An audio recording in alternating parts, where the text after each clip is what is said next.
आज की मोरल कहानी हम प्रस्तुत करते हैं गांव वालों की बहादुरी पार्ट 1। हमें बताया गया है कि कैसे गांव वालों ने अपनी सोच समझ और बूझ से डाकू रंगा को पकड़वाया और पुलिस की मदद की। डाकू रंगा एक कुख्यात अपराधी था जो जेल से भागा था। वहीं हमें दिखाया जाता है गांव बहुत ही सुंदर है और गांव में जाने के लिए नाव का प्रयोग किया जाता था। गांव में नाव के द्वारा ही पहुंच सकते थे। वहीं पर गांव दिखाया जाता है मूलियापुर एक बहुत सुंदर सा गांव था जहां पर सभी लोग आपस में मिलजुल कर रहते थे और सभी में बहुत अच्छा प्यार था।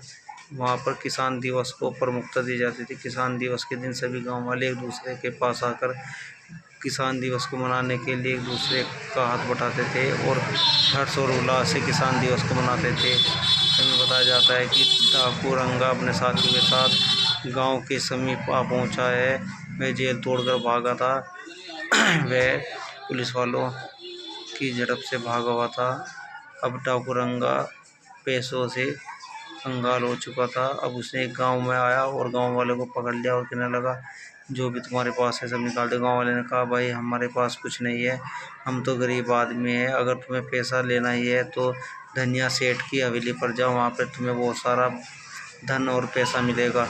तभी रंगा डाकू अपने दोस्तों को लेकर वहाँ पर पहुँच गया और वे चलते चलते रास्ते में उसे एक खेत दिखाई दिया जिसमें बहुत ही सुंदर सुंदर हरे भरे वातावरण के बीच उसका मन लगा और उसने वहाँ पर थोड़ी देर विश्राम किया। विश्राम करने के बाद फल खाकर आगे चल दिया। चलने के बाद वे दिखाया जाता है कि वहीं पर अगले गांव में पुलिस आ पहुंची थी जो उसने डाकू रंगा के ऊपर 50,000 का इनाम आकर सब इंस्पेक्टर को बताया था और उसकी तलाश में चारों ओर घूमने लगी थी।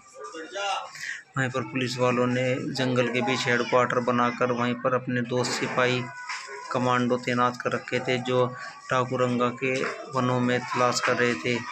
डाकू रंगा चुपचाप धनिया सेठ की कोठी पर पहुंच गया और उसने वहां पे अंदर जाकर खूब लूटपाट की। अंदर जाने पर उसने सभी नौकरों को मारा पीटा और एक साइड में बांध दिया। तभी वे घर में अंदर दाखिल हो गया और उसने अपने साथियों से कहा साथियों जाओ तुम जाके अंदर से सब कुछ सामान लूट कर गाँव के बाहर मिलना। तभी सभी साथी भाग गए और सारा सामान लेकर जंगल की ओर भाग गए। डाकू रंगा भी जंगल की ओर छिप गया। यहीं पर पार्ट 1 की समाप्ति होती है। पार्ट 2 में बताया जाएगा कि कैसे डाकू रंगा को गांव वालों ने मेले में पकड़वाया और अपने गांव की रक्षा की।